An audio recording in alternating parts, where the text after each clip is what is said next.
Halo, masih ingatkah kamu apa saja tahap untuk membuat presentasi yang efektif? Yuk kita ulas sedikit ya. Untuk membuat presentasi yang efektif, kita harus melakukan beberapa tahap, mulai dari tahap perencanaan, persiapan, hingga tahap presentasi.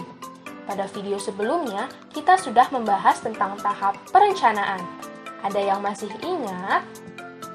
Ya, pada tahap perencanaan, kita harus mempertimbangkan 4 faktor, yaitu audiens, tujuan presentasi, konten, dan strategi yang digunakan dalam menyajikan presentasi. Pada tahap itu juga, kita harus dapat memilih jenis media apa yang sesuai untuk digunakan. Dan kali ini, kita akan membahas mengenai tahap persiapan dalam membuat presentasi yang efektif. Sebelum kita membahas materi ini, berikut ini adalah tujuan pembelajaran yang akan kita capai. Fondasi kedua dalam membuat presentasi yang efektif adalah tahap persiapan. Yang perlu kita lakukan pada tahap ini adalah merancang komponen audio dan visual, memproduksi bahan audio visual yang dibutuhkan, dan mencoba seluruh presentasi. Untuk membuat presentasi yang efektif, dibutuhkan sebuah desain yang baik. Arti desain itu sendiri adalah pilihan pengorganisasian elemen verbal presentasi seperti image, visual, dan audio. Terdapat 4 kategori desain, yaitu desain umum, desain pembelajaran, desain verbal atau visual, serta faktor desain yang berlaku untuk media tertentu. Yuk kita bahas satu persatu. Yang pertama adalah desain umum. Terdapat 2 faktor yang mempengaruhi desain umum, yaitu daya tarik struktural dan daya tarik personal. Untuk daya tarik struktural, informasi yang disajikan harus logis dan jelas, kompleks, terdapat ikhtisar, serta menggunakan isyarat verbal dan visual sebagai kata kunci. Untuk daya tarik personal, kita harus menyatakan tujuan pada awal presentasi dengan menggunakan contoh yang tidak asing. Kategori desain yang kedua adalah desain instruksional. Yang perlu dipertimbangkan pada kategori desain ini adalah perhatian. Kita dapat menarik perhatian audiens dengan variasi waktu, kecepatan, visual, dan warna huruf. Persepsi. Persepsi dapat dipengaruhi oleh ekspektasi audiens mengenai apa yang ingin diketahui. Memori. Pengulangan materi dapat memfasilitasi memori atau ingatan audiens loh. Dan konsep belajar yaitu dengan menyajikan contoh dan non-contoh disertai gambar yang realistik. Kategori desain yang ketiga adalah desain verbal atau visual. Berikut ini beberapa hal yang perlu diperhatikan. Yang pertama, lisan atau verbal.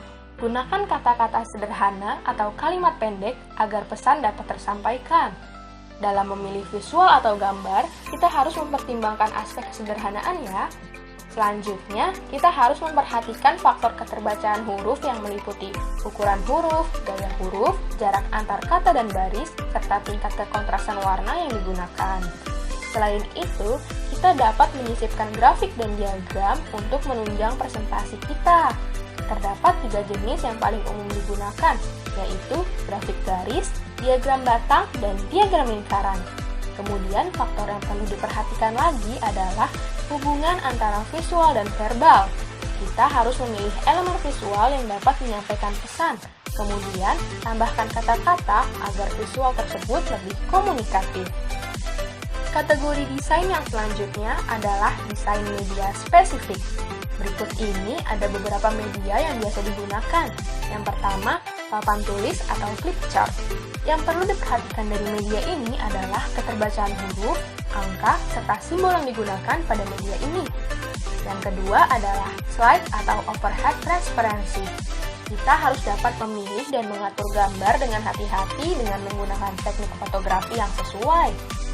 Video. Untuk mengarahkan audiens kepada aspek-aspek penting dari materi yang disampaikan, kita dapat memperbesar bagian materi tersebut agar mudah dilihat. Media berbasis komputer. Terdapat 7 pedoman khusus untuk media berbasis komputer, yaitu panduan desain layar umum, lokasi informasi di layar, teks, grafik, skema warna, menu, dan jendela. Media selanjutnya yaitu selebaran. Kita dapat menggunakan media ini untuk diberikan kepada audiens. Selebaran ini berisikan ringkasan pokok penting dari presentasi yang akan kita sajikan. Selanjutnya, kita memasuki tahap memproduksi bahan audiovisual yang dibutuhkan.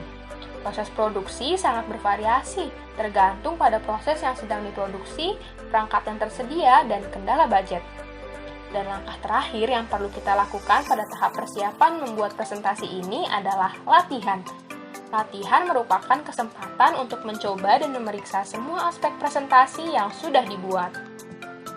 Nah, saat ini kita sudah selesai membahas mengenai tahap persiapan dalam membuat presentasi yang efektif. Bagaimana? Sudah paham kan? Terima kasih sudah menyaksikan video ini. Semoga bermanfaat. Sampai jumpa di video selanjutnya.